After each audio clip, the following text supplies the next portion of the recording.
So apparently, we were supposed to level up this last week, right? Yes, you were.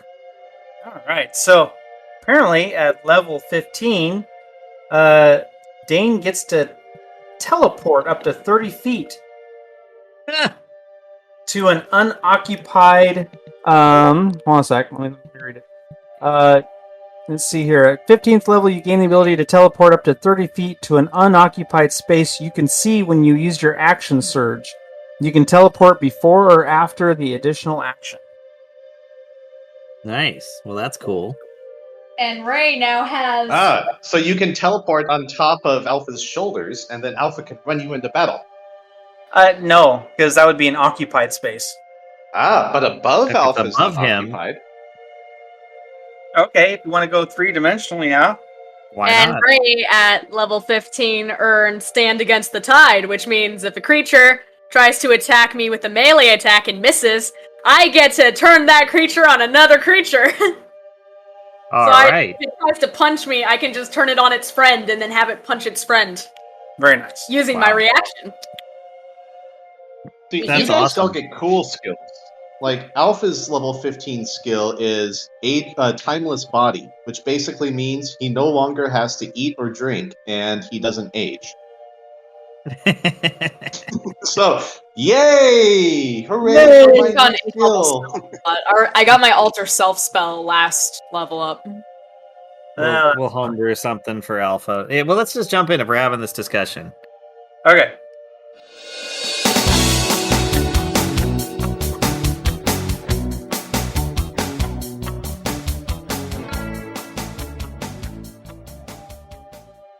Welcome to this week's episode of Azentuary. We left off last time in Sigil. In the tavern, actually. Alpha preaching to some young drinking tavern goers. Everyone else kind of scratching their heads, licking their wounds, trying to relax after the ordeal they went through. They made it. You made it all the way through the Tartaran depths. You climbed the mountains. You've basically collected everything you need and achieved every goal that you set out for. What do you do now? Sleep off my hangover. Constitution check? Ooh. Ouch. I believe, yep. Looks like a 2 to me. Yeah, that's a bad one. You can't even see straight. You better go get some help from like a healer. Holy crap. It's actually 3. I get a +1 to my constitution. Still, I think when Alpha sees you, even without a perception check, he just kind of goes, ooh, you may need assistance. Or a healer. Does he run and get Casseros then? I don't know. Yes. Alpha's not quite sure exactly what's wrong, but he knows something is amiss. I'm just imagining the scene from Army of Darkness. Something's wrong! Something is amiss! We don't know what, just something. Gosh. I guess I see this. I take one look at Dane. I just glance at Alpha, and then I turn and walk away.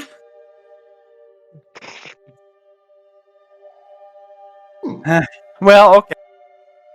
I can't help her. I guess Alpha goes and picks Dane up then to carry him over. Every step is just excruciating. He's just like, oh. Well, I mean, to be fair, I still have dwarven resilience against poison, and that's basically what, Yeah, fair. Imbibing. With that low of a roll, we had to do something. So since Castro isn't helping Dane, he'll stumble behind the nearest bush and puke all over it. There you go. And then he feels better. Is there any leftover drink or anything nearby? Like Alpha can test it to see if it's poison. Sure. You find a mostly gone tankard. All right. Alpha takes a swig. to see if it has any real negative impact. Roll survival. Survival's Constitution, so Because you're testing for poison, right? I guess, yeah. Not 14. You swish it around, and you're like, no, this is definitely not deadly. It might mess you up a little, but shouldn't be that bad. Alpha just puts the mug back down and shakes his head and says, "Flesh bags." Awesome. Can we chill in Sigil for a while we're here before we go running off? I want to go see if I can see any cool creatures. I mean, you did just see an owlbear What? last episode. Wasn't that an owlbear? Can we see that? There was something involving one. I remember that. Huh. Well, I already have an owlbear down. That's not even a high. Sec, what I actually have its stats marked down. How high is a? An owlbear is only CR3. I can become CR5 now. I'm trying to find some high level creatures I can become. Dang. Oh my goodness. So, But we never see any, like, we are always fighting undead. I never get to see any, like, big, powerful creatures I can become. Oh, you fight other things more than just undead. Not as many. Not things I can turn into. Yeah. Well, generally we fight dead other things. At least they end up dead at one point. Well, but you are in Sigil, so you know where things are here. Yep. I'll go look around. I mean, there's the fighting pit. That's what I'm referencing. I'm aware. Okay. Go try to find some creatures. All right. So you're taking off to the market district to the Yep. fighting rings. All right. Do like a hold that 1d100 and see what shows up on the CR5 list. That's basically what I'm going to do. But I wanted to see what other people were doing first. well, Dane's feeling rather ill at the moment, apparently. But with his dwarven constitution, and not the first time he's done this, he'll shake it off, and then he'll be ready to go to the Forge of Gond. Right Can we on. have a break for like 5 minutes? Jeez. Give us a day, man. We just got back from like having constantly traveled. Did you- Dane, I I suppose you might want to give Castros a break. He's gonna start a union if you don't. Will. I already formed one with other people. I Yeah, can form but- one for myself So too. what's all right? So Castros is trundled on off. What's Ray doing? I mean, Ray doesn't have much to do right now. You can She's- find that hot elf from before. I can try to find the hot elf that guy. Maybe he'll give me some more free alcohol. Free booze. Okay. So I think you also met him in the market district, if memory serves. Yeah, I did. He gave me a fan. Very useful. Yeah, I guess I'll go look around there. See if I can Okay. spot him. So you two are going there. I assume then that, and well, we know where Alpha's going to go, so I'm assuming Dane and Alpha are the ones that go off to the forge while you guys go to the market district.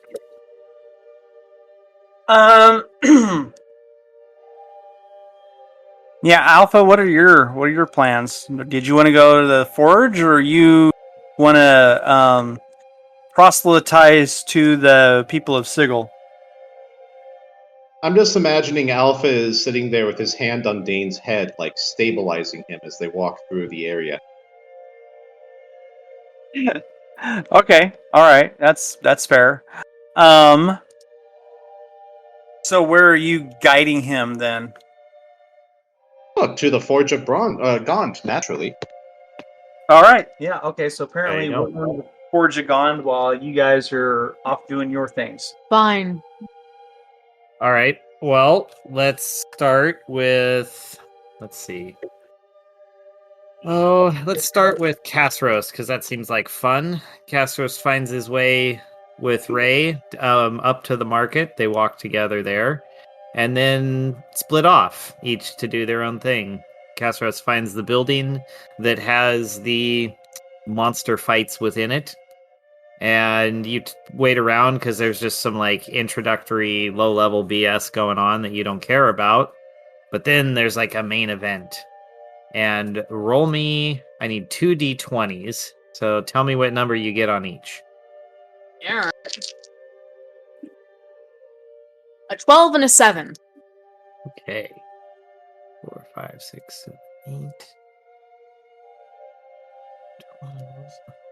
Okay, so. Oh, you're going to be happy about that one. And 2, 3, 4, 5, 6. Oh, this is hilarious. So, you hear an announcement from each side. First, it's announced a roper, and this large monstrosity comes basically rising from the ground. It's like a stalagmite with octopus tentacles and a giant mouth and a single eye, and you hear versus a giant crocodile. Yeah! And it comes in, and it's also just this huge beast, and you see the two of them kind of, well, the crocodile starts to circle around and move as the roper's whipping its tentacles out trying to get it.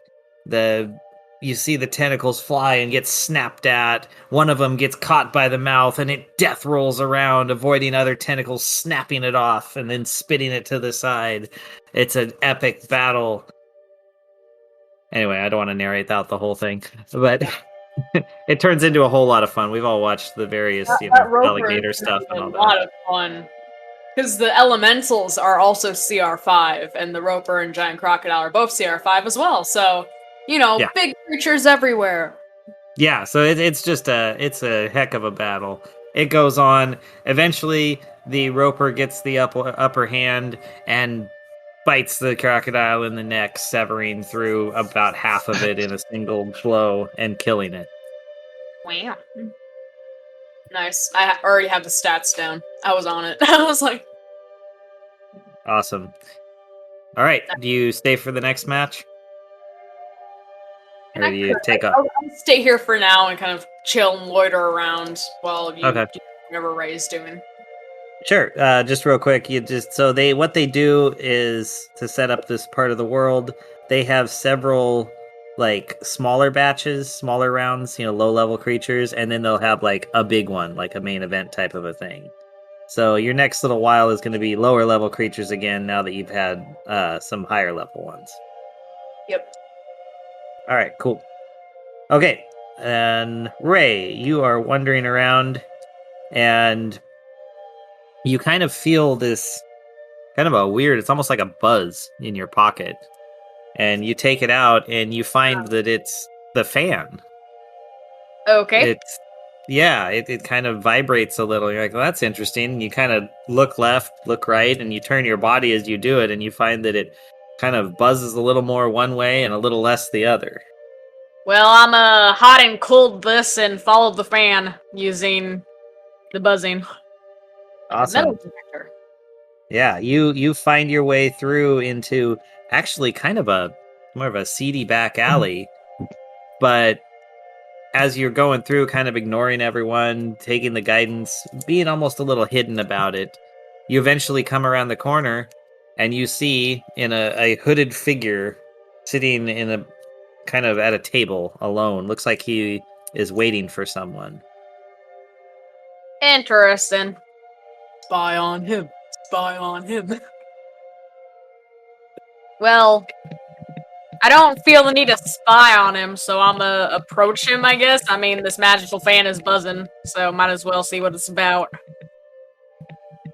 As you approach, the hood raises and you see a familiar face. And then a smile crosses that face, and he's like, It's amazing.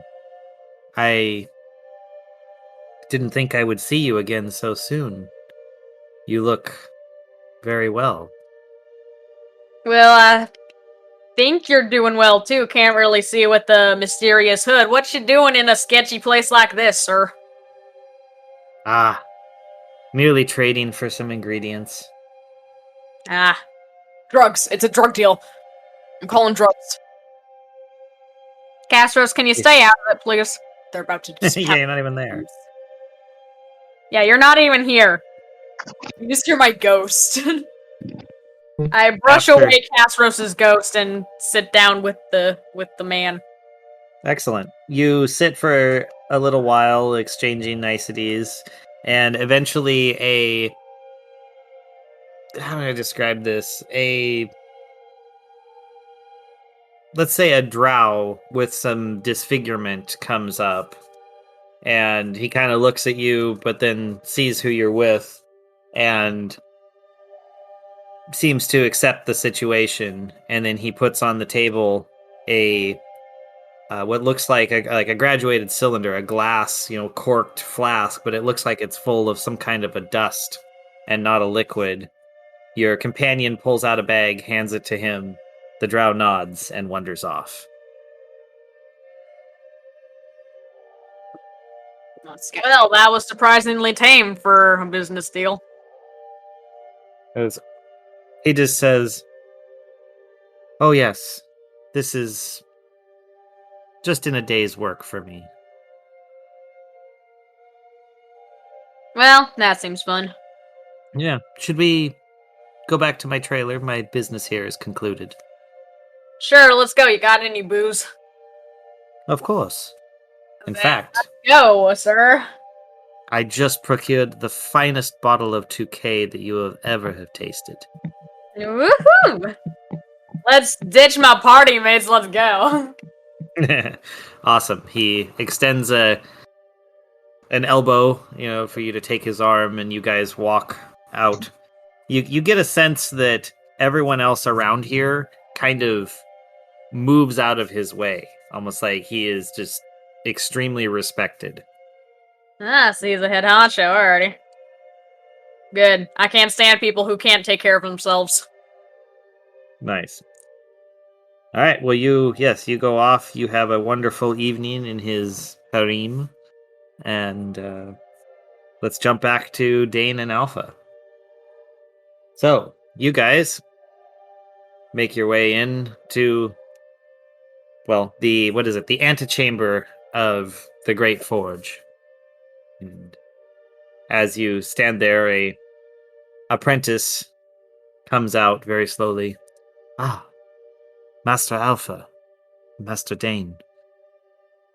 I take it that you were successful. Dane kind of perks. He kind of, huh? And he kind of shakes himself, kind of, looks around like he's he's taking stock of where he actually is for the first time. He's like, yes, we were. And here are the items we were sent to collect. Oh, most excellent. Give me one moment. I will get assistance. And he walks over to the door, and kind of, you see him flailing around, signaling whatever, and then a few more apprentices come out, and each one of them goes to basically pick up a single one of the items from you. Okay. Cool. Well, they take them all, and the first one, we are most impressed that you were able to acquire all of these materials. If you would give us some time, we will begin work immediately. Gond himself smiles upon us. What does Alpha do when he hears that? Alpha, you can't really sell because he doesn't really smile, but he gives the air of being pleased with accomplishing the task. Okay, I thought maybe he would puff his chest out a little bit, or or Steel jaw plate shaft. Well, I mean, if he breathed, then yes, but he does shift slightly, so you can tell from your time with him that he feels very accomplished and pleased. Oh, very good. Okay, cool. All right. Dane kind of slumps back down and kind of leans up against Alpha again, just because he's still recovering.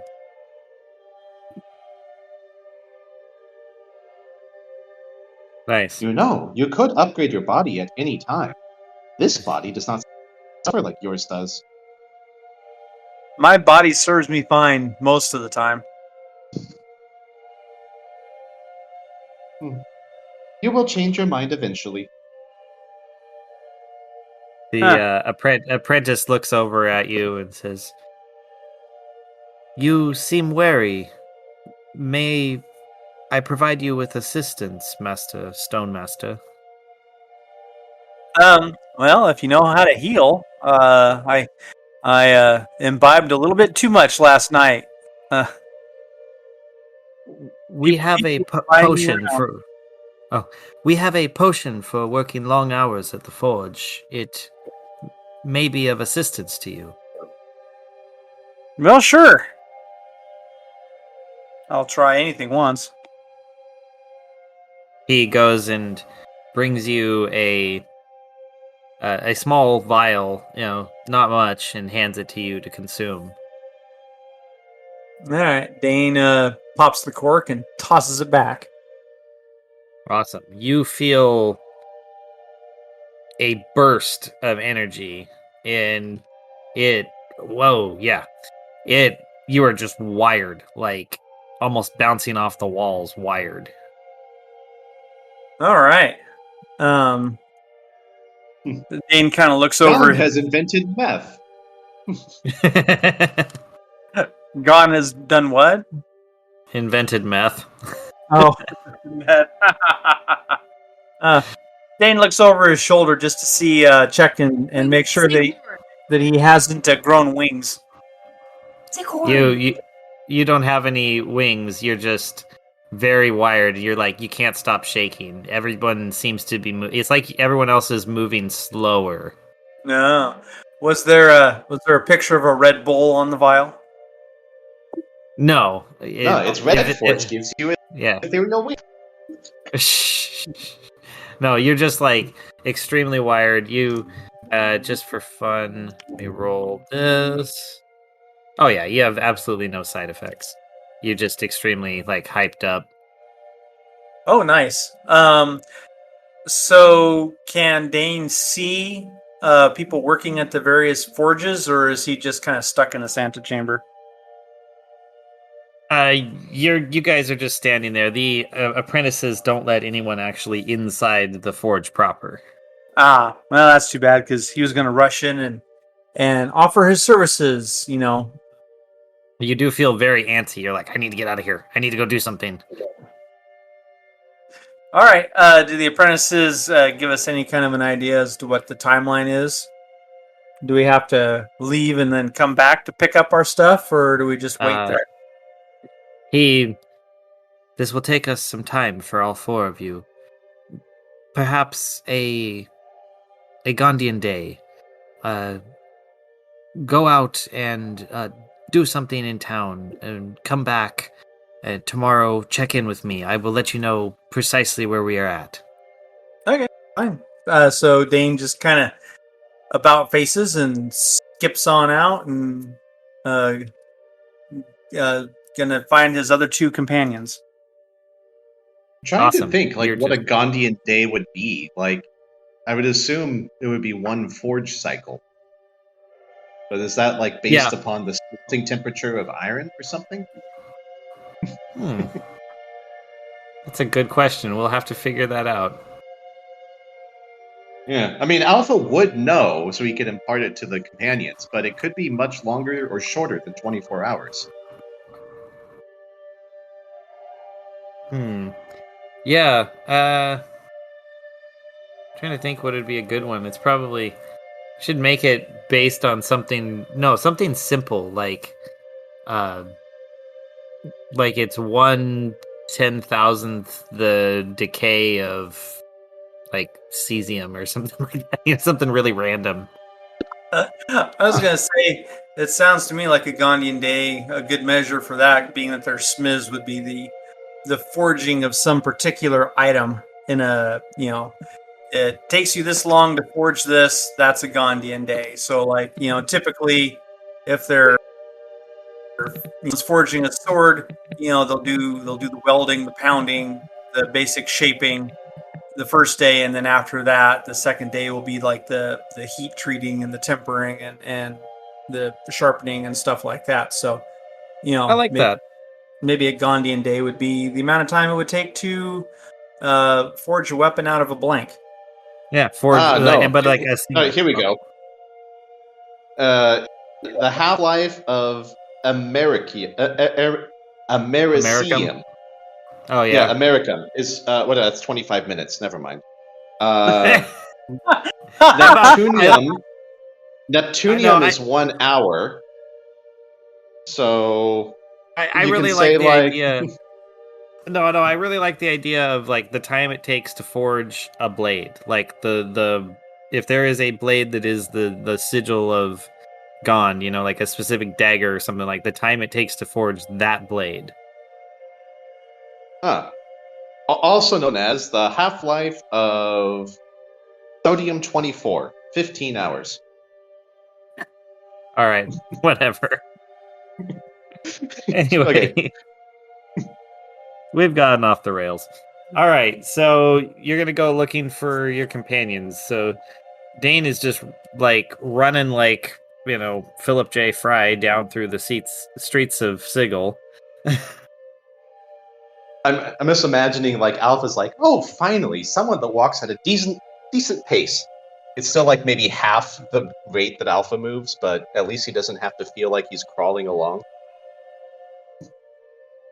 Yeah. So I guess, well, let's say, what's your normal move speed, Dane? I think it's 25 feet. Okay, so you're actually moving at at 40 right now. Wow, very nice. Oh, I Yeah. actually have an idea. So Alpha is only walking at almost his normal pace. Yeah, there you go. All right. What was the input, Castros? Since the cage matches get boring after I showed up, I think since I have teeth that I can work into something, I'm trying to think of which ones. I think the last ones I got were like the Naga teeth. And I could probably fashion to a dagger, and considering these people are here for cage matches, they'd probably be interested in something like that. So I think I'll just plop on down and start working on like a dagger here. Sure. Well, amass interest. Right on. Well, you happen to hear that as a higher level bout that was coming, there was going to be a someone forming and raising a clay golem and setting it against a young blue dragon. Not the dragon. Well, the dragon will probably win, but Yeah, but it was just a test. So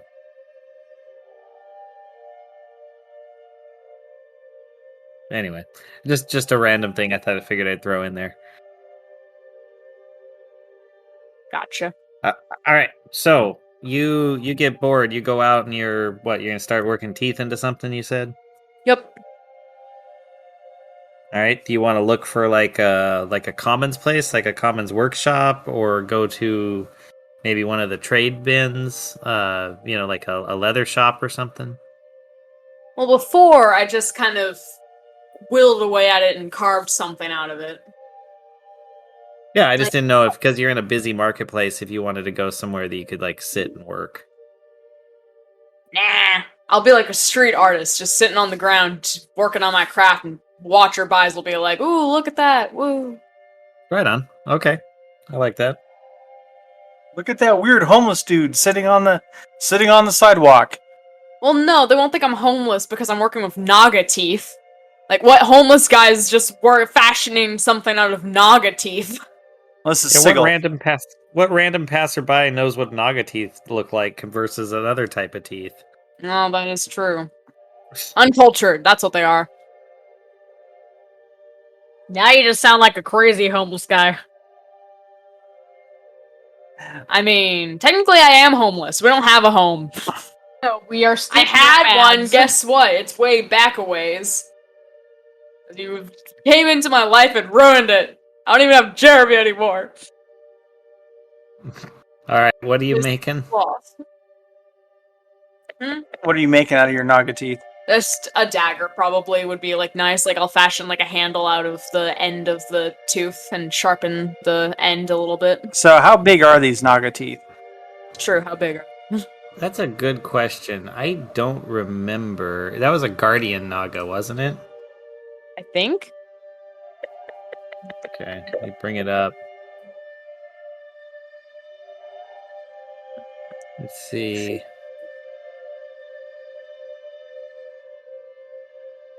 So I don't think they're that huge. I get some monstrosity. Oh, noted. Smells like flowers. Interesting. Huh.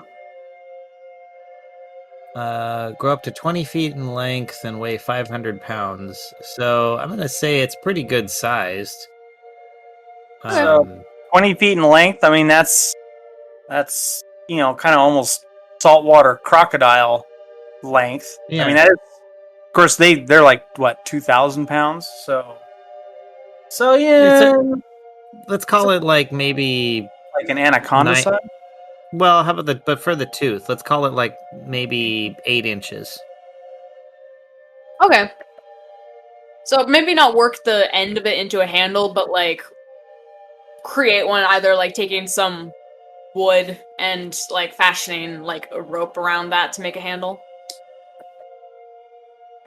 How would I do that? That sounds Huh. good. Or I could like whittle a hole into the tooth and fit the handle in that way and then wrap a rope around to secure it. Okay. So, yeah, what you're gonna try and go find a handle material? Sure. Just a basic piece of wood. Okay. I'm sure there's someone that will sell one to you. You probably could find some fancy exotic wood, somewhere. Yeah. All right. So you find one, you start working it. So do your what was that, sleight of hand or something? Sure.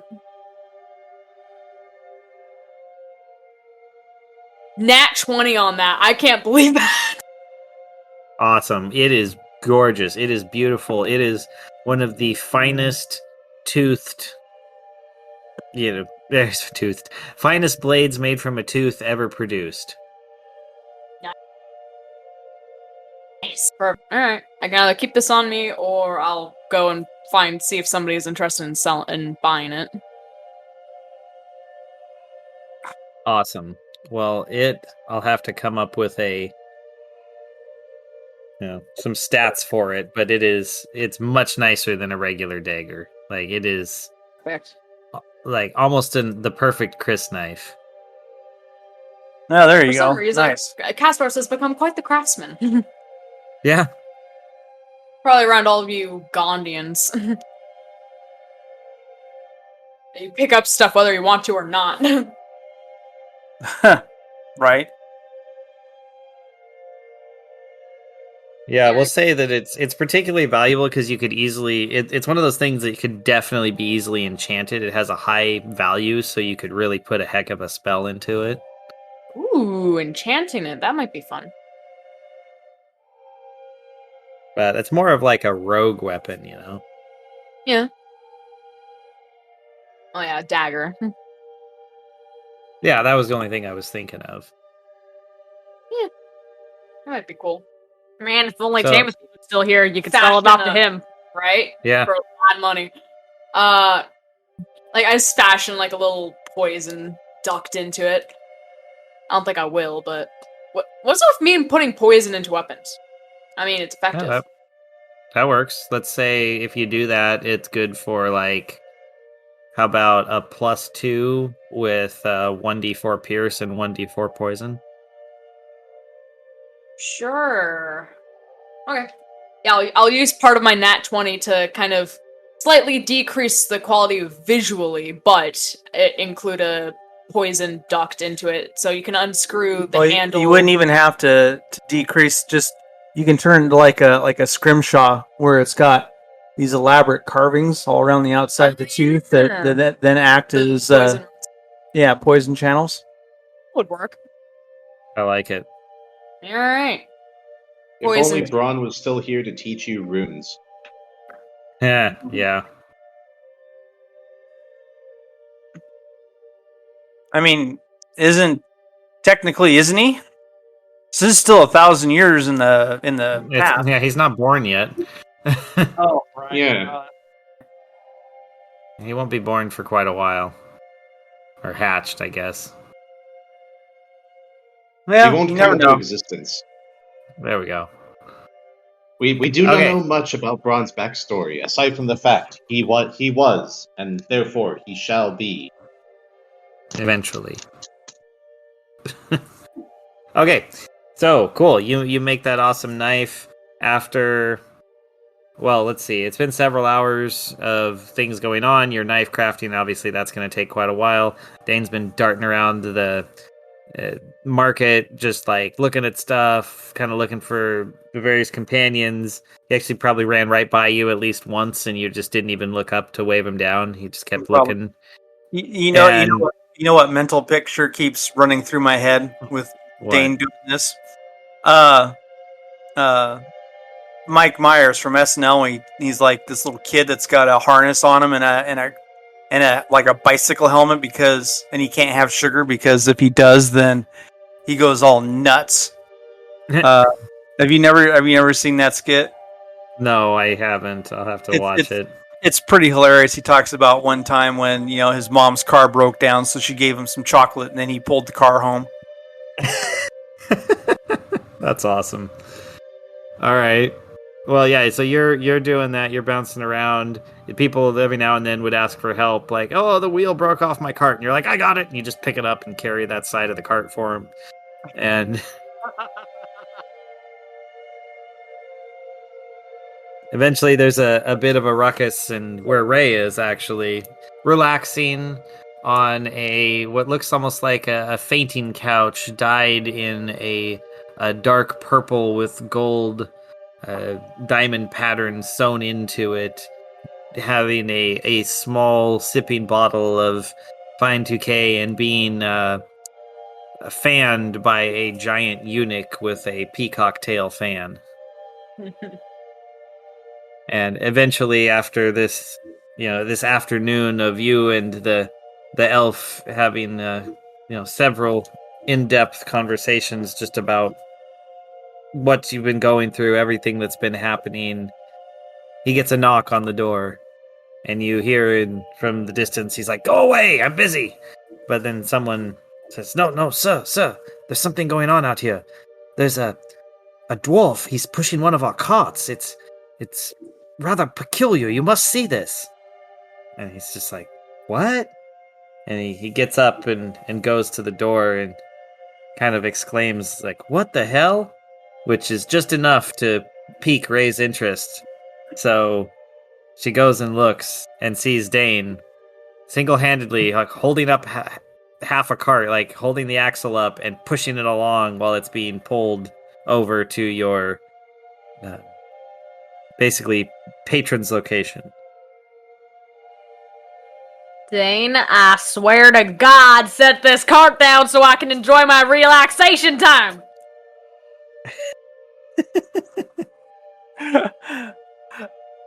Dane's like, "Ray! Oh, so good to see you.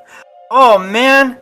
The guys at the Gondian Forge gave me something to drink. It's awesome. You should try it." And he drops the axle that he's been lugging around just so he can wave so the cart crashes back down. Falls with a crash, and he's just like, "Hi! What you doing, Ray? What you doing?" Tell me, Ben, how high will I have to roll to knock him out in one hit without injuring him too much? Oh, let's see. You'd have to roll to hit with a non-lethal attack, and not only hit, but then Actually, be able to do it with enough force to knock a dwarf out. She's a half elf. Yeah, Yeah. I'm not a half elf. I'm a whole elf. He's a sorry. full elf. Full elf, which would be worse. Well, if it's a knockout arrow, though, that'd be pretty funny.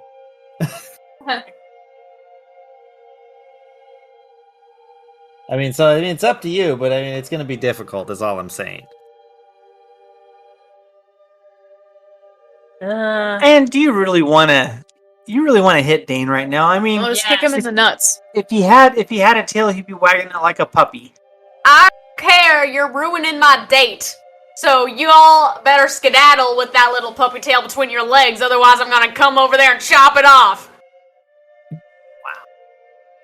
I think there'd be a better way to deal with that. Like, get something shiny and throw it, and be like, "Find that for me, Dane." Hey, you know what? That's a good idea. I'm gonna take out my light bow, which I haven't used it. The light arrow, shoot it off into the distance. Be like, "Hey, Dane, go fetch." Should I roll for that? Yes, but just because I want to know what the number is. Well, no, light arrow, not a random arrow. Yeah, Well, yeah. No, on a light arrow, you're firing a light arrow. I just roll a d20 plus your dex and proficiency. That was 14. a 14. Yeah. Okay. Okay, got it. All right, continue. Well, does it work? Does he go running after it? That's up to him. You fired it. I'm planning ahead for what happens if he follows it. Hey, Dane, I lost that arrow. Go get it for me, would ya? He's like, Ray, I'm feeling great and I'm hyper, but I'm not stupid. That was a light arrow. It's really got no physical form, but there's a chance you might have set something on fire. So I suppose I should go find out where it landed and mitigate any disasters that you might have just caused. Good. So then he bounds off like a jackalope. Alpha just shakes his head and says, "Don't." Alpha shakes his head and says, "Fleshbag mating rituals are so strange," and then follows Dane. And when you come back, don't. Awesome. Alrighty, I'm gonna turn back to my date and be like, "Alrighty, well, where were we?" Ignore him. Awesome. Well, you guys go back in, and he puts his arm around you and just kind of guides you in, and like, well, I was just thinking we should watch one of the local shows. There's a band of dwarves that's about to perform. I've heard they're quite entertaining. Dwarves, huh? Well, alrighty. Yeah. Well, it's not just dwarves. They call themselves that. I hear there's also some halflings that have some beard prosthetics. Yes, occasionally some others, but it's a comedy show, you see. Well, that sounds like fun. So how about... Yeah, that sounds like a good time. Excellent. I shall call from my escort. And he claps, and by escort what he meant was basically a cart to carry you inside, 4 big burly guys carrying you along so you didn't have to walk. Man, why can't I just give up on adventuring and spend my days with this chap? Yeah, y'all from the rest of my party, y'all ain't bringing a whole lot to the table in terms of making me want to stay, Like, I'd much rather just live here with this guy. Other than, saving the world. So I don't care about the world. You are a ranger, so you do care about nature. Yeah, and you live in the world, If it dies, you die too. Listen, I've had enough of the world already. I just want to live a nice life and then die. Yeah, can I just live out my days with this guy? Is that too much to ask for? Just a little bit of happiness for me. Like, come on. I've been stuck with you lot for the longest time. Not until the campaign's over. Bricks fourth wall.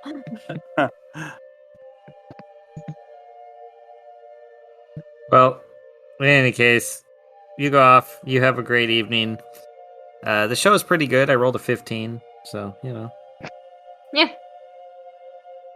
Could have been worse. Oh, I imagine this like a group of dwarves and one human, and their band is Of Mice and Men. That'd be pretty good.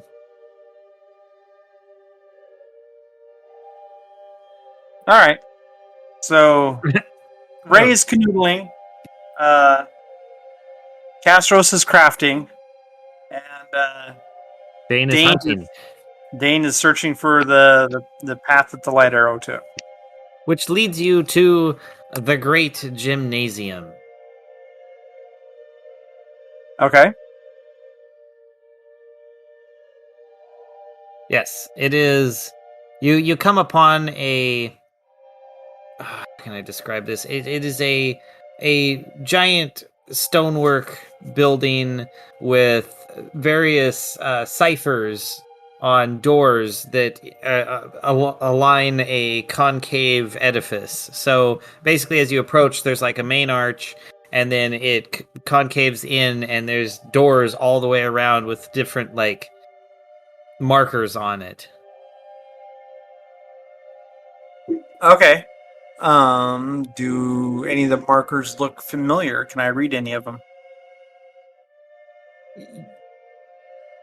They're not something you can read, and they're not something that you necessarily recognize. They're almost like, it's a good example, like family crests.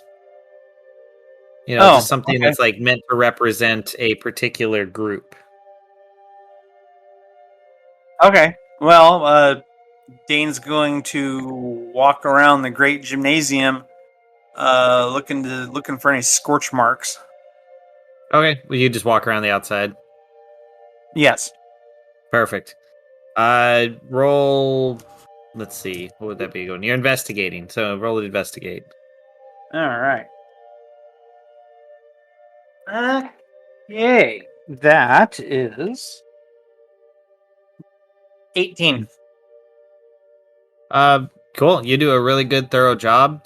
You're absolutely wired as you do it, and you don't actually find anything. You seem to think that everything is basically set. You're good. Okay. Like this building appears to be all stone. There doesn't appear to be any smoke coming out of it. You seem safe. All right, but I have it on. I'm pretty confident this is where the thing actually landed. Yes. All right. Well, okay. So then Dane just kind of. Well, it doesn't cause fires, It's just light damage. So then Dane just kind of shrugs, turns around, and he knows where Ray is now, but he also knows that she is not desirous of anybody's company at the moment. So he sees if he's gonna see if he can find Castros. Awesome. Let's see. Castros, are you just gonna sit there? Nothing else?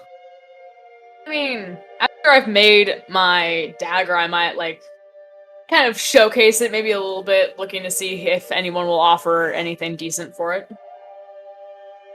Oh, there's definitely offers as you go around. What are you looking for? Just gold, gems, a trade? Trades are intriguing, but also, golden gems as well. Money is nice. I feel like that's something we lack. Is a lot. Well, mostly I don't have enough money. Dane always hogs all the money, so money's nice. But good trades, I'm interested in as well. If you can give me something that's interesting. Well, what are you looking for? You're in the market that is at the center of creation. True. Let's see. Magical items. Oh, yeah, definitely. What type of a magical item?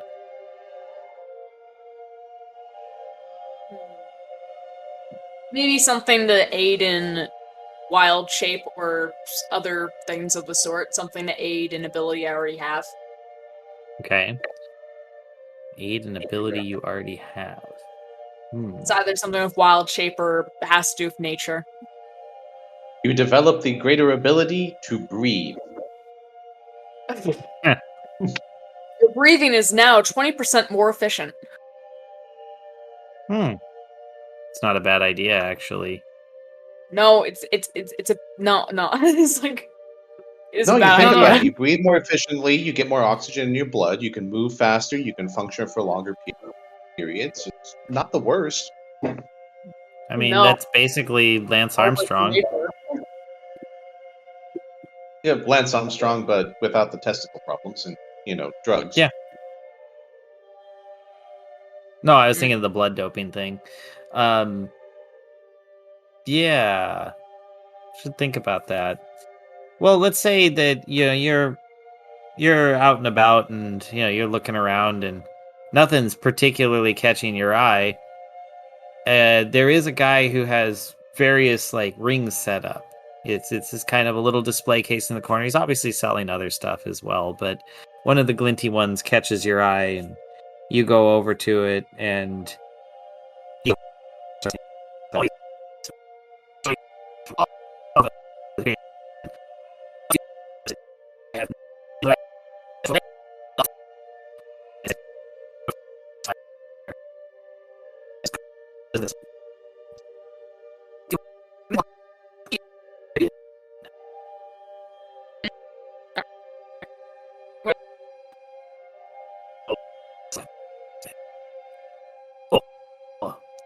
this is a special ring that allows you to break free of the need to walk. It allows you to levitate, to fly through the air. Does it have a limit on that? Yes, it's very slow. So I could just kind of float around, but it's not really helpful on our travels. All right. I mean, I guess fall damage isn't an issue. Yes. Fall's very bad. Well, Bad. fall not so bad. Sudden stop at end. That's the problem. Anything else? Oh, yes. I mean, that's the thing. I have all sorts of various options, so many of them get very expensive. Let's see here. This one you put on, and you see it's like almost like a lightning bolt of red through a gold band. It says this one strikes fear into the hearts of anything with an intelligence of 3 or lower. I feel like we normally fight things that are more smart than that, so. Oh, okay. Let's see. I feel bad. I'm making like Ben has to come up with this stuff. I'm just trying to think. What do we got here? We have the Ring of Evasion. If you fail a dexterity saving throw while wearing it, you can use your reaction and expend one of its charges to succeed that saving throw instead. Very good. I mean, we face a lot of things that need dex saves. I don't know. It's like I'm like, I want to know what all my options are just in case there's something even better. I'm just trying to make up something as I go. I was hoping you'd come up with something. How about... Ooh! Oh, go ahead. No, go ahead. Okay. What about Ring of Resistance? Okay. You put it on, and it becomes one of 10 different options.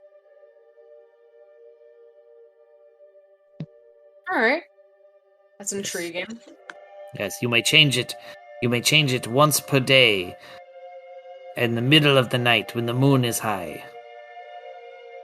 Alright, I'm already in Nocturnal. kind of. So it has different stats for different things. That's a pretty good deal.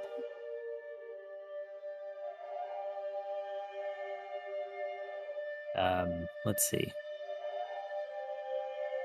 I can keep looking and try to come up with other stuff.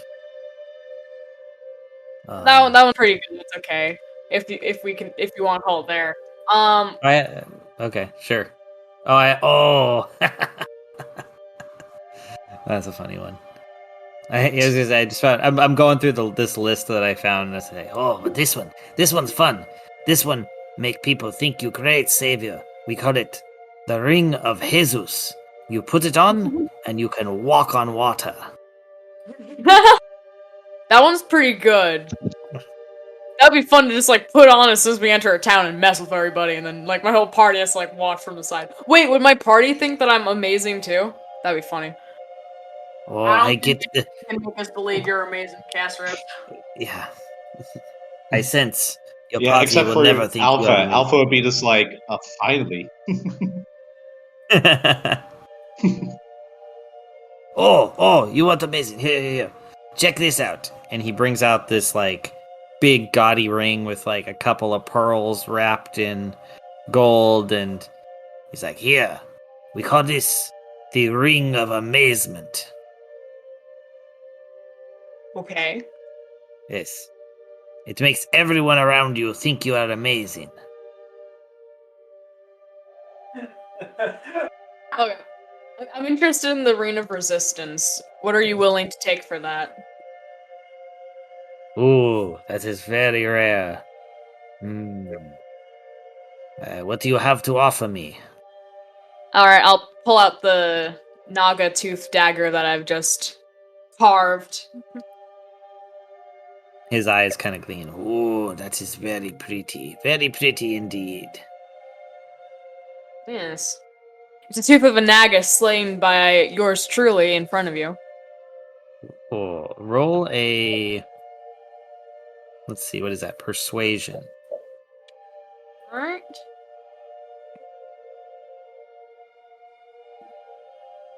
Not great, an 11. Well, let's see here. I rolled a 9, so... Victory! He's like, oh, I understand that it is hard to part with, but that knife is so brilliant. Yes, I will take it. Yes. Alright. Solid trade. Thanks, my man. You're very One day welcome. we'll be able to tell everybody this is the knife, or this is a dagger carved by the one and only Castros the Tiefling. You're welcome. Asnos Tiefling. I understand. Yes. And you see him, like, slip it into his belt. Looks like he's gonna keep it. Nice. I mean, it'll serve him well. Oh, yeah, totally. Do you put it on? Sure. Okay. So when you put it on, roll a 1d10. Alright. I can find a 1d10. There we go. 10, or 0. Nice. So that gives you resistance to thunder damage. And the gem on the top turns into a spinel.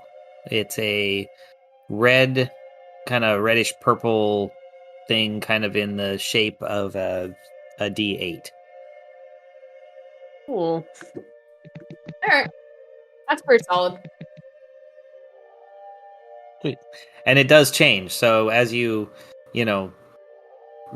go through a day, take your rest, you can roll it again and go through different damage resistances. I probably will, but I don't fight many things with thunder, but, you know. Yeah, but it's kind of cool because it can be acid, cold, fire, force, lightning, necrotic, poison, psychic, or radiant as well. Pretty good. Yeah. I mean, And what'll happen is the gem just changes when it changes. Yeah, alright. That's pretty good. I'll take it. Sweet.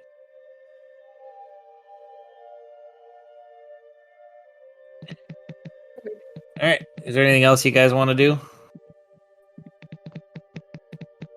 Well, Dane's still looking for Castros. Do I need to roll to see if I find him or not? Yeah, you're kind of looking around. Let's see. It's a big area, so just give me a perception roll. All right.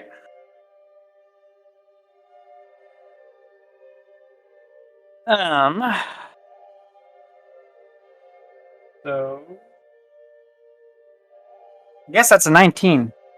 Holy crap. Yeah, you Yes. catch a reflection of a bright twinkle of light and look over and see Castros sliding the ring onto his finger, and you're like, oh, hey, Castros, there you are, buddy. All right. So I come bounding up to him like a jackalope, and Oh God, who fed you? what do you say? He fed me? Yes. These apprentices have gone. Gave me something really good to drink that made me feel all better. Been acid. No, I think so. But I think it's starting to wear off now. I'm starting to feel starting to slow down a little bit. Well, thank God yeah, for it's that. been a couple hours. I just carved myself up a nice dagger and traded it for this cool ring. It is a cool ring. What does it do? Each day I can change it and it'll give me resistance towards a different type of attack. Oh, cool. Pretty random. But then you're pretty random, so I guess it Everything works. this party gets is pretty random. True. Anyway, so hey, I know where Ray is. She's on a hot date with some kind of hunky elf. Let's overthrow it. wait, I got a plan. Take me where the date is. I have a plan.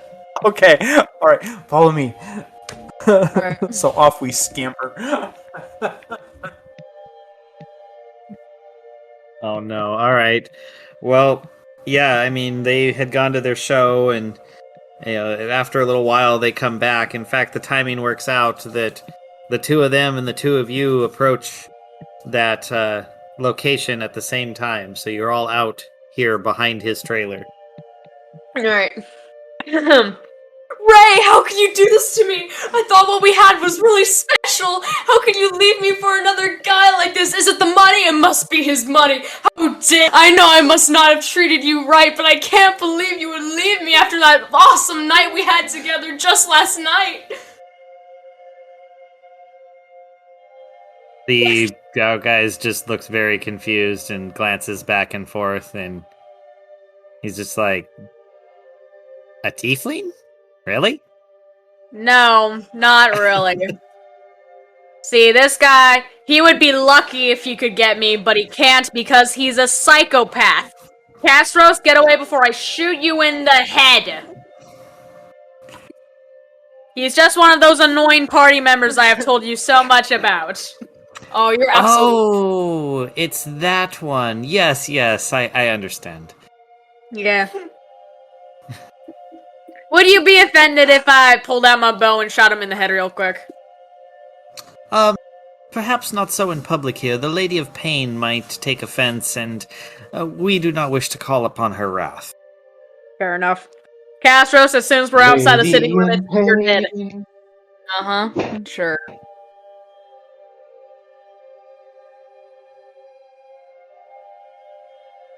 All right. So Dane's laughing like a fool at this whole exchange, but then he sees that Ray is really not pleased, so he sobers up and is like, "All right, come on, Castros, let's head off to the nearest tavern. I'll buy you a water." Juice. Okay, I'll get you a juice. Yeah. She on me. Don't get cheap on me, Dotson. What is juice but just sugar-flavored water?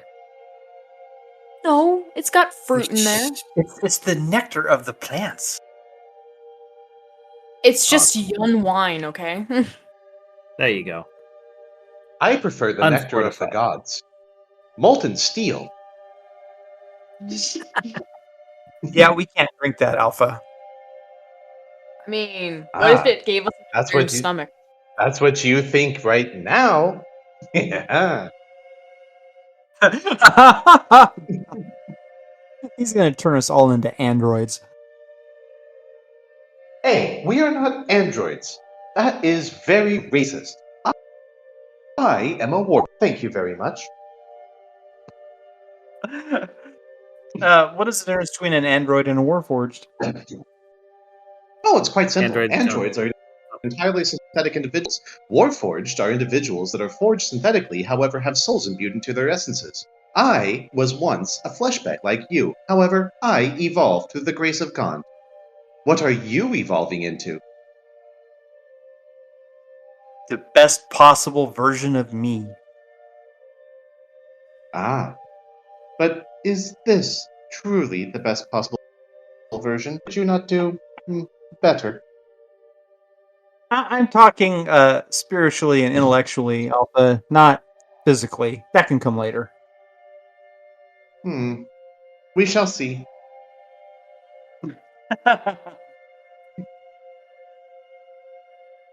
All right. So I take Castros to the tavern. I buy him a nice. You know what? I find him a really nice blended peach drink.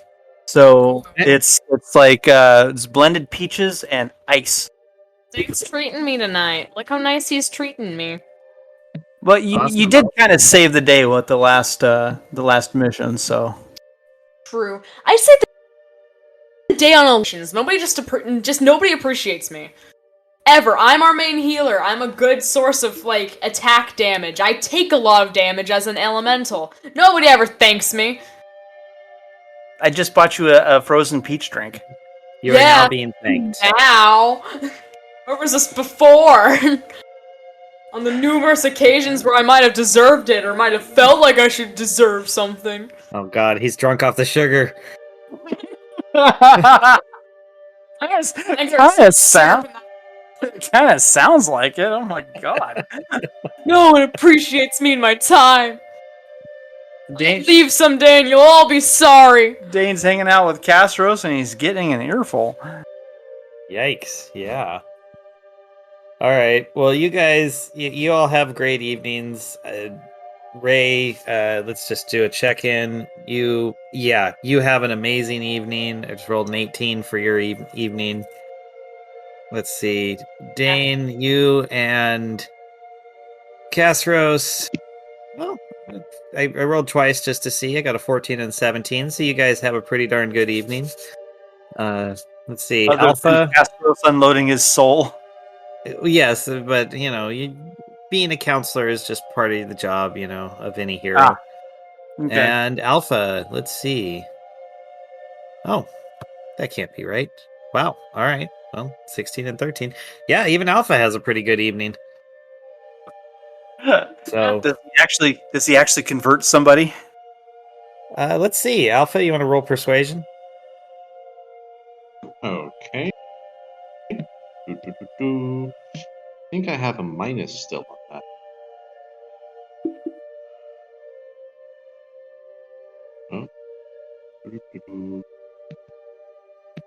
Oh, with my negative, it gets to 1. Yeah, he's not successful. In fact, I rolled a 2. So to find that ripe, perfect fruit for Castros' drink, they actually had to throw out some rotten fruit, and it all got thrown right at Alpha. Oh. Poor Alpha. Oh. I don't support his religion, but I support him. Jeez. Yes, he offended the wrong person. He started preaching to Dong, the opposite of Gond, the opposing force, and that's why he got pelted.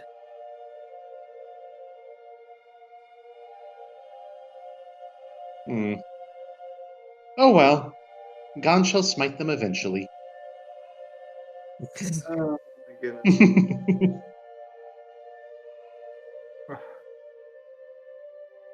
Yes. Anyway. All right. Well, that all happens. All you guys, you wake up the next day, refreshed, feeling good. No hangovers this time. You're back onto it, and yeah, here we are. You got three of you together, and one of you is still in the market. Yeah, in a trailer somewhere. It's a Ray very made- nice trailer. Ray made it back to the trailer park.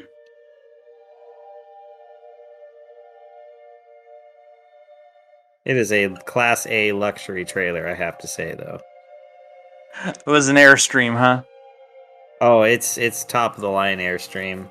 It's an Airstream with a like full tiled floor, shower, the whole works. All right. Okay. Cool. Where do you guys go from here? Well, obviously, Castros, Alpha, and I will have to go bang on the trailer and actually collect Ray for real now. All right. Yeah, okay. You guys head up there and bang on the door, and one of the servants comes out. Yes. Tell Ray our day off is over with. We now actually have to continue with our mission, and it's time for us to go to the Forge of Gond. One moment. He slams the door in your face, and after a few minutes, a kind of disheveled-looking Ray comes to the door. You guys are lucky I agreed to save the world. Otherwise, I would be ditching you for this guy in a heartbeat. Oh, don't worry. We'll save the world, and you can always come back to this guy. Where's my booze? Where's my free booze? Where's my treatment from you guys? You rejected us last night. You had a very lovely night from the looks of it, so, I mean, there's your reward right there. Thanks to you, you interrupted me twice. Now you're interrupting me a third time. Just, minor little blips. Come on, let's go.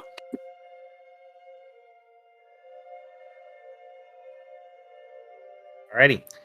Well, you guys make your way back across Sigil and to the Gondian Forge, where you are again greeted by one of the acolytes. Welcome back. Hello. Has it been a Gondian day yet? It has. We are ready to bring out each of your individual gifts. Ooh, okay. New toys. So, 4 separate apprentices line up behind him, each one presenting you with a different object. So, I will read these out in detail for the sake of our listeners. For now, I will say to Dane, they hand an axe and request your axe that you are carrying. All right, that's fine. Dane hands over the axe of sentient mirrors. Okay. To Ray, they hand a quiver and request your. Or no, sorry. To your quiver, they go and add arrows, and from your quiver, pull out the Patriot arrows. Okay. Yep. To Castros, they reach their arms around you and give you what looks almost like a choker collar that hangs from your hangs around your neck. And crap, I had something I was going to have them take off, but I forgot what it was, so don't worry about that right now. And then for Alpha, they simply approach and request that he holds out his arms. Okay. And upon doing so, you see bracers snapped on to each arm, each bracer marked with the symbol of Gond. And as they snap them on, you see Alpha's feet shrink down back to normal size. Oh. No more rabbit feet.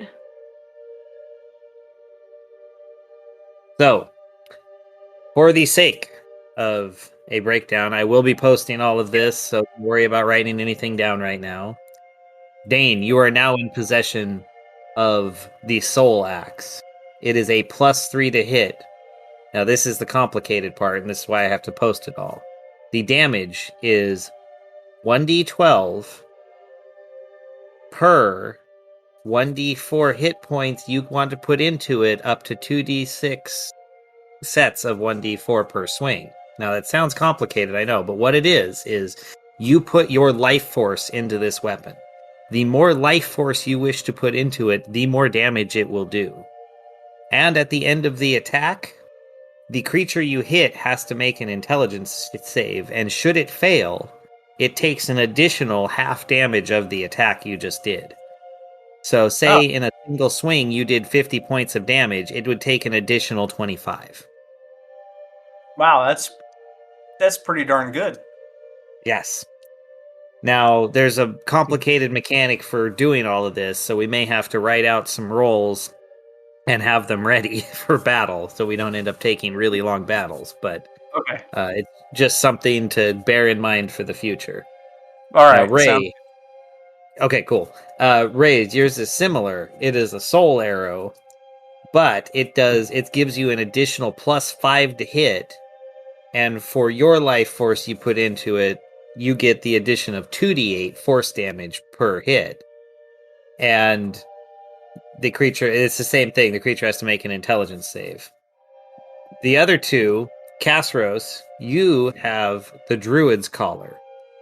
This is a thing that allows you to channel yourself through the collar and into your claws or staff or other item, kind of like Gambit from X-Men.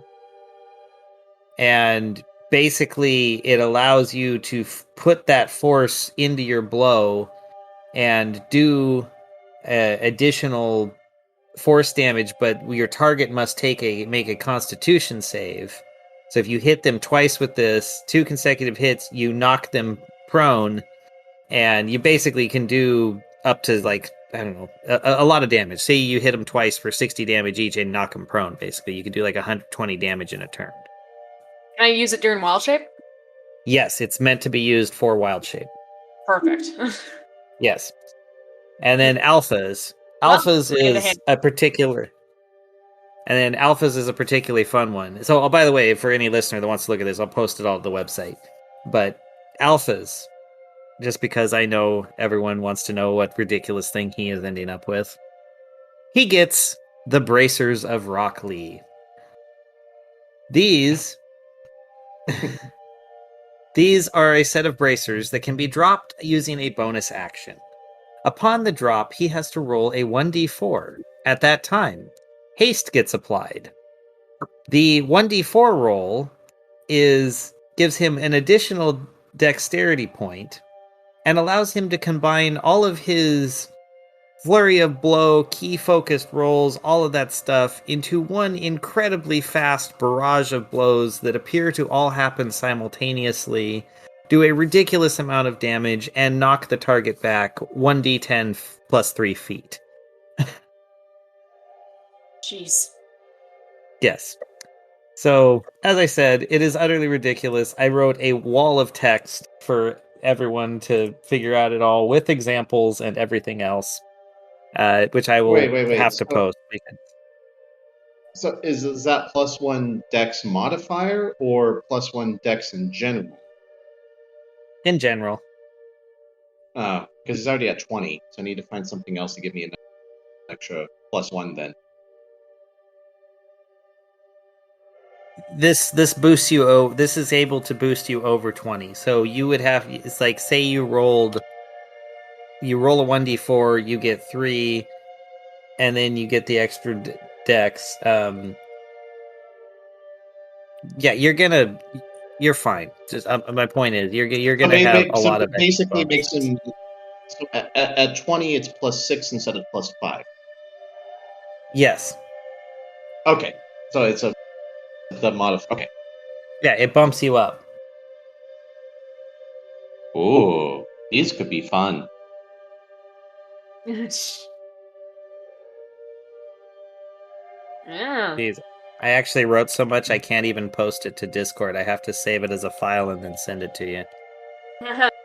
Wow.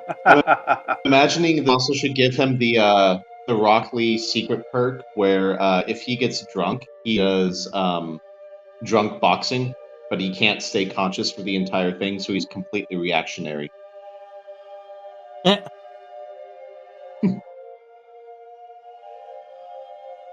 Nice. Might be interesting. All right. You guys are handed over all of that. What I might actually do is record a little bonus episode thing to post that is just me reading out the entire description of these in detail. Yeah, in case Okay. some sadistic person wants to listen.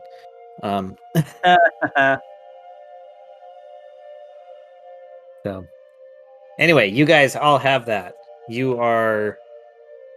You feel the security of Gon's might wrapping around you. It's like a security blanket, but for the might of the forge. Nice. Okay. Yeah, I got a sick choker now. Like, Yeah. Dane is very very happy with this, looking at this axe. It just feels right in his hand.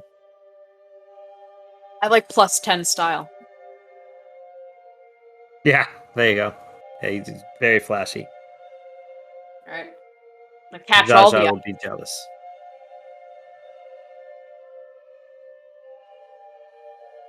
Nice. I'm excited to use that in wild shape now. I'll do even more damage. Especially because a lot of my wild shape creatures have 2 attacks per turn. Well, this means that we're actually going to have to be able to. We're going to end up going against some really nasty things now, and so we're going to have to be able to survive That's easy. in order to get our hits in. So, but yeah, it's going to be interesting.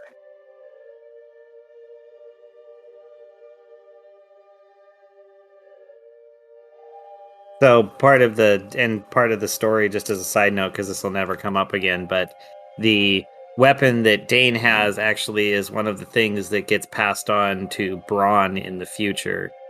But that's a whole nother thing that we'll probably never get time to get back around to. Yeah. Lore. There was a reason for it.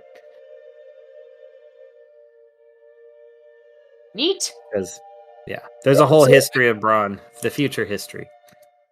I want to get into a fight like right now. I'm ready to go.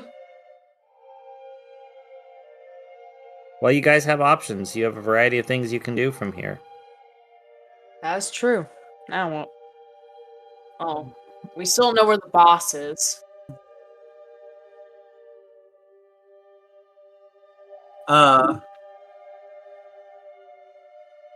Yeah. Wow. Yeah, what do we do? I mean, we can try finding leads on the boss if we want to save the world, but I'm not sure how we'd even start. Well, hold on a sec here.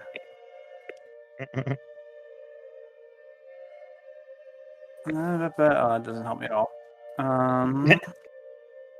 Going back over old notes. Yeah, kinda like quest, but it doesn't tell us kind of what we were doing right before we got sent on this quest to get these different items. Well, I can tell you that you requested the quest for the items because you didn't want to go fight the one guy from the palace because you're like, oh, we're going to get our butts kicked. We can't fight him. We got to go figure something out. So then you started climbing the world tree and met with Odin and Ymir. And Right. This is the right. So the Palace of Theseus, was this below the palace, kind of in that maze? you had been down there. Yeah, that's where you went with William. Right. Okay. So that's probably as good a place as any to start, is to go back to the palace. We owe that wizard a good conversation anyway. And we need to see how William's doing. Totally. Where and how do you wish to go to get there? Well, I mean, Sigil kind of leads everywhere, so It does, technically. so I would figure we would. However, we need to get back to the material plane. Going through Sigil would probably be the best way to do it. Would we need to go back to the world tree to get back to the material plane? Only if you wanted to climb down into the top of the capital, since that's where you climbed out of.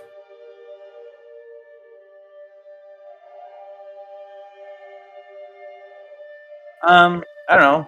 Where do you guys you wanna see the world tree again, Castros and Ray? I mean, I don't really care. Castros. I mean, yeah, I don't really care either way. Okay, we have got no strong feelings on it, so we probably don't need to go back to the world tree necessarily. So if there's a way to the material plane straight from Sigil, we'd probably use that. Well, you still have your map. And if you look at it, you can tell there is a place called Treona, which has portals in the Clerk's Ward that go to the Prime Material Plane, Elysium, and Mount Celestia. Yes, I see that. I'm assuming we need to go to the Prime material plane, right? Isn't that where Theseus Palace is? Yes, it is. All right, let's head that way. Right on. You approach what is perhaps the most breathtaking monument in all of Sigil, the Trioptic Nicoponia, affectionately known as Trionia. It resembles a gigantic, rearing Nicopona, which is a horse described from Epona, the god of horses. Okay. Yeah. The statue stands nearly 200 feet tall, has 3 oval eyes, 1 ruby, 1 emerald, 1 amber, and they're spaced across the forehead like points of a triangle. I just thought it was a cool description. I wanted to include it. Oh, very nice. All right. But you see there are a bunch of people around doing various things, discussing whatever, and then behind them you can see the various archways, which obviously just kind of disappear off into the distance. Okay. Dane's gonna look around for someone that looks like they might know what's going on. Someone that looks possibly like they're in charge or a receptionist or something. There's no one. They're all just people kind of around the base of the statue doing various things. There's a couple of guys that are talking and arguing. There's 3 or 4 gentlemen, 3 of them definitely in a conversation. The 4th kind of wanders in and out. They all look like, just various individuals doing some things. There's one guy that is kind of standing amongst the crowd, just kind of looking back and forth, kind of monitoring what's going on. All right, Dane's going to zero in on the one guy that looks like he's monitoring everything, and he goes up to him and says, "Hello, my companions and I are wanting to go back to the prime material plane. Can you point to the correct archway?" Oh, why, yes, I can. It is the one behind me to the left. But why would you want to go there? There is such great debate happening all around you. We're on a mission of some urgency. We need to save the world. Yes, but don't we all? Think about saving the mind. You save the world through the saving of the mind, through discourse, through logic, through debate. Another time, perhaps. Okay, so you're saying that this archway is behind you to the left? Yes, that one right there will take you to the prime plane. But I tell you, sir, you are missing out on the very future of existence itself. The discussions we are having here shape the entirety of the multiverse. Okay. So, are you saying that you, through the power of your discourse, can recage the old ones as they escape their shackles? But no, nothing as ridiculous as that. I'm simply saying we can free your mind. Yeah, another time, perhaps. I've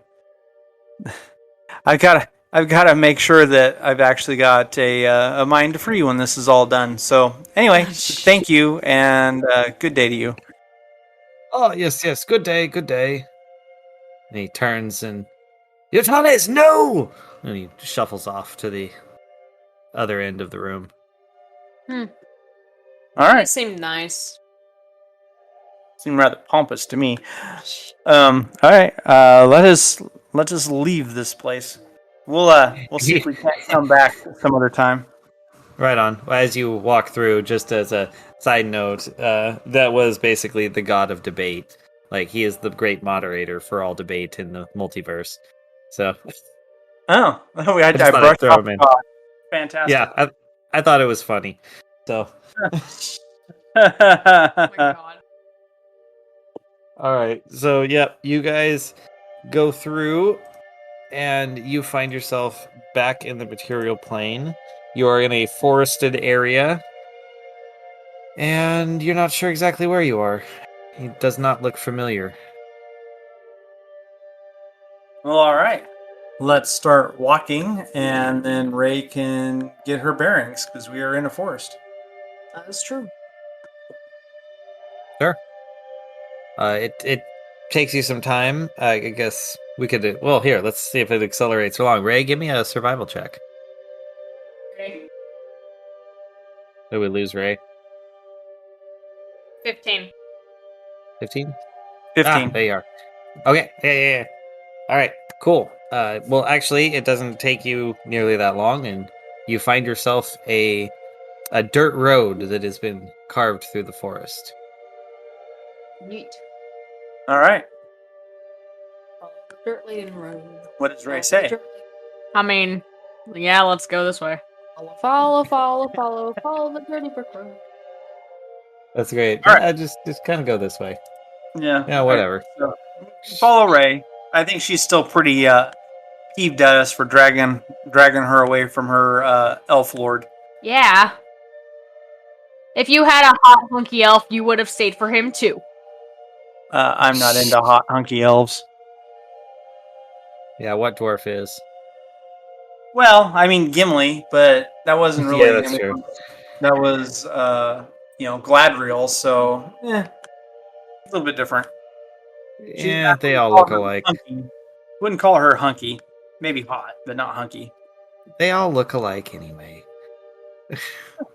That's racist. Well, I mean, they do. Well, I mean, not necessarily. Elrond is not blonde, so That's true. He is kind of a weird outlier. Well, he was half human once upon a time. Fair. But he Nerds. bugs He also human never out of gazed me. upon the world trees, so I mean, there's that. This is true. Did Elrond ever perceive the Did he ever set foot in Valinor? The Galadriel was I- the last one to gaze upon them, hence her hair being imbued with their power. But Yeah. Elrond being a hybrid of the Numenor and the was not, since he was a Numenorian, basically half Numenorian. Come on, man, Okay. get your lore right. Well, that's that harkens back to like the first age, end of the first age, beginning of the second age. So it's been a while since I've read that. I never did read the whole Silmarillion. You know, I actually rescued a copy of the Silmarillion from a Mormon library, and I kept meaning to get around to reading it, but I never got to it. It's pretty dry. Well, yes, of course. Anyway, so you follow this road. We're Anyway. not. There's another podcast dedicated to that. You can go listen to them. So you follow this path for a while, and it leads you to a village which is at the base of basically the center of 3 large mountains. Okay. Wait, hold on 1 second. I'm going to be disconnecting from this and trying to go onto my. Hear from me in a sec. Just give me a few. Be right back. No Okay. worries. So yes, you are at the base of this mountain in a small village. All right. Perfect. Okay. We go to the village. Cool. You walk in and you see that it appears to be basically like a camping town.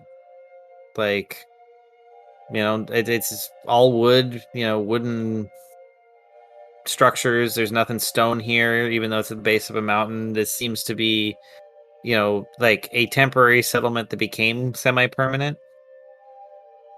Okay. Like a gold rush town. Yeah, kind of. All right. Well, what is going on in this town? Oh, let's see. You go in and you see there's, some activity. You notice mostly a lot of halflings running around doing stuff. There's a few, like larger creatures, some furblogs and stuff every now and then, but you're not quite sure what's all going on. They all seem to be carrying different things back and forth, and it's just kind of an out of place area. Okay. Dane approaches some rando and says, "What? What's going on here? What is this place?" The rando you approach is a halfling, and he's just like, "Oh, hello there. Well, what do you mean? What is this place? This is our home. This is the Malian Wood stopping point." And what is it that you people do here? Oh, we're just kind of management, middle managers. We manage the materials that are moving back and forth. This is just kind of a place to, stop and rest between areas. Okay, and what areas is this between? Oh, well, there's the port far to the southeast, which is where they load up the various ships and so forth to, go back to the Capitol building. And up to the north of us, there are various mines, logging operations, mineral smelters, all sorts of things. Oh, well, on another day I would be really interested in visiting the mines and the mineral smelters, but I think we need to take a ship that'll take us to the capital. Oh, well, yes, I suppose you could walk that way. I think there's going to be another material shipment caravan here in. And you see him flip through his book. Looks through. 2 days' time. There will be a large group of dwarves coming down, bringing their various mined goods. Oh, fantastic. All right. Well, I guess we'll go down to the docks and see if we can't book passage.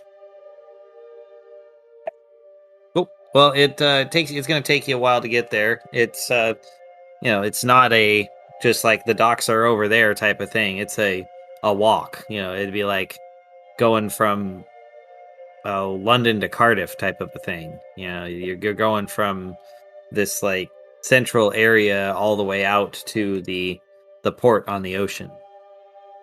Oh, okay. Well, I mean, yeah, so sounds good. But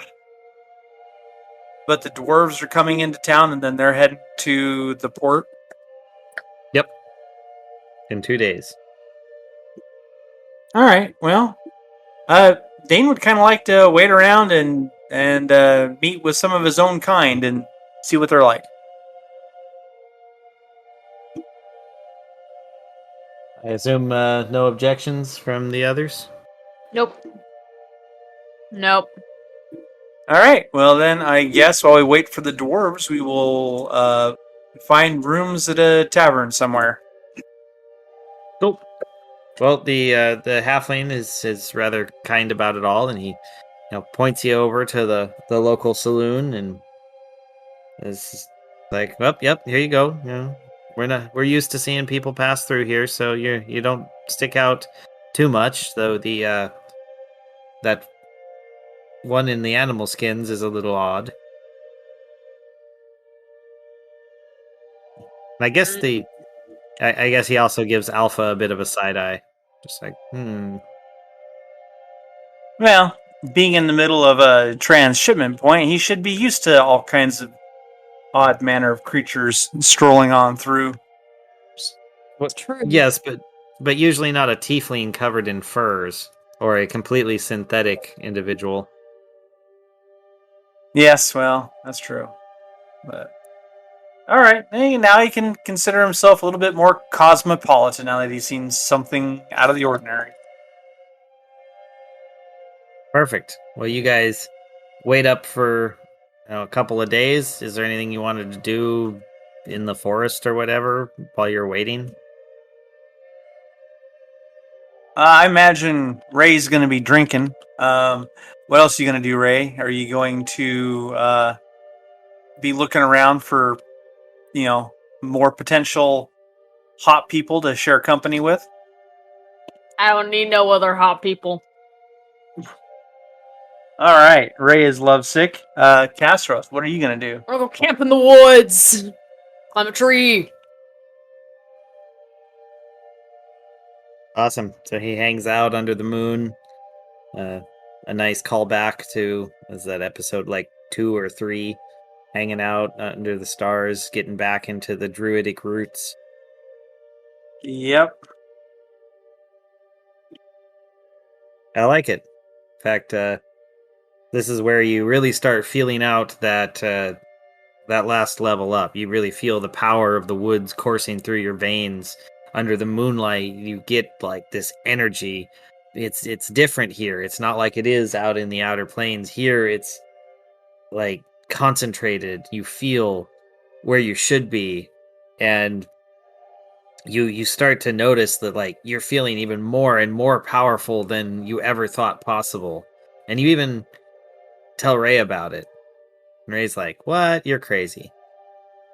But Ray, you also notice you're becoming just like crazy powerful. You feel good when you're out in the woods under the moon. And really quick, Dane, roll me a perception check. Ugh. I think Dane's been drinking. That's what I was So checking on. Okay. Well, that's why I wanted to know. So you've been sitting around drinking, and yet you feel weird, like almost like the alcohol isn't affecting you like it used to. Like it's taking more and more, but you feel stronger, and you notice that even Alpha is kind of starting to act a little weird, a little shorter, more animalistic. Okay. So that's all the first day. So the first night. Interesting. Yeah. You guys talk about any of this, or you just keep kind of hanging out? No, I don't know. Ray, where did you spend your night? Were you in the tavern? Yeah, probably. Castros was in the woods, so Yep. In Castros the woods. Castros comes back in and what are you saying? Anything?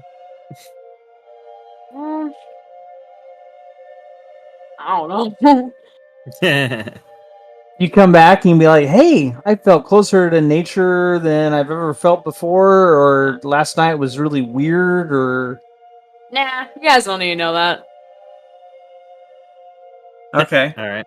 It's a me thing. You can say, All well, right. Ray got into a fight. Really, that was why I was confused. I was like you guys were saying, like, do you say anything? And I'm like, about what? I was like confused.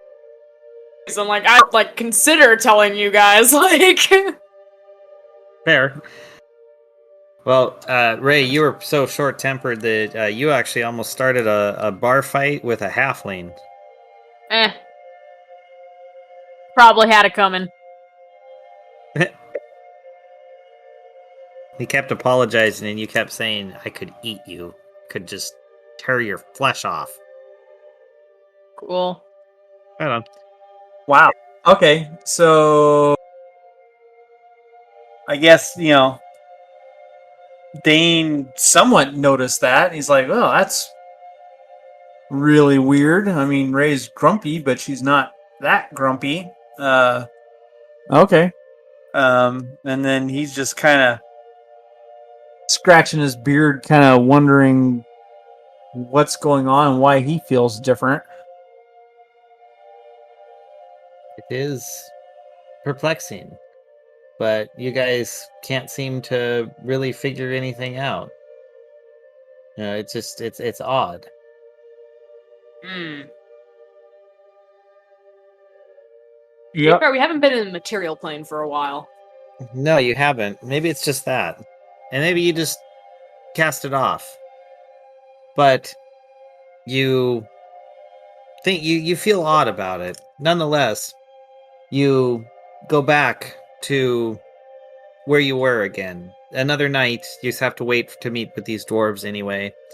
So you're out in the woods, and this time, first, Casros. The feeling is completely overwhelming. And you feel yourself just filled with a need to hunt. It's almost, and then the feeling almost like you're gonna, what is it? What do you call it? Not polymorph, wild shape. Like your wild shape takes over and you can't control it. And all of a sudden you change. Oh. Dane, you're sitting in having a drink, and you feel yourself all of a sudden your clothes are getting tight. You have to start loosening your buckles and pauldrons, and you're feeling yourself getting larger and growing. And then Ray, you start to hiss, and you look down, and your fingers turn into claws.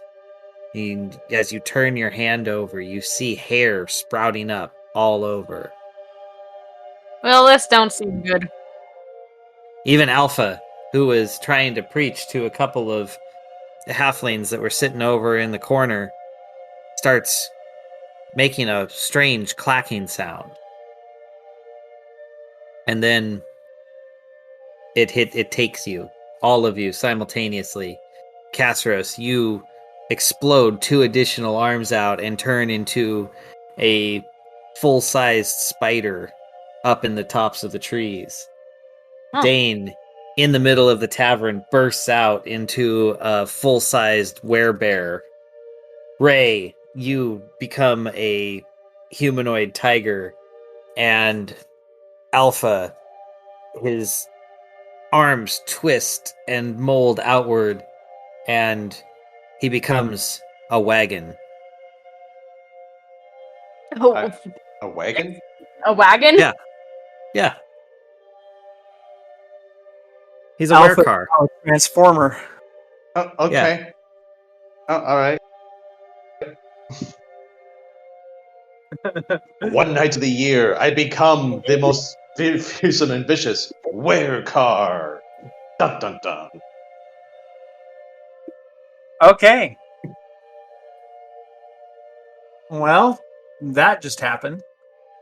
And that is where we end our episode. Of Dun course. dun dun! Cliffhanger. Man, I feel bad for missing the section there. I was trying to get onto my laptop because I finally got my power adapter, and the network isn't connecting on Discord. Nah, figures. Okay, so Alpha's entire thing is based off of a Futurama episode called The Honking.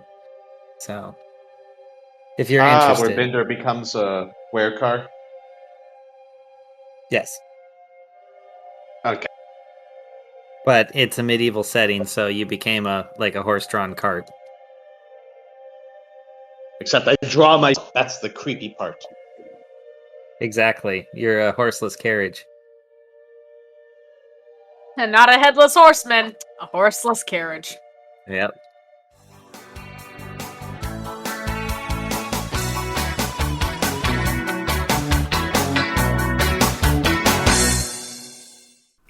This has been an Azentuary LLC production. Find us online at azentuary.com for character bios, merchandise, Patreon, and more. Thank you for listening. Yeah, he's a witch! He's a witch!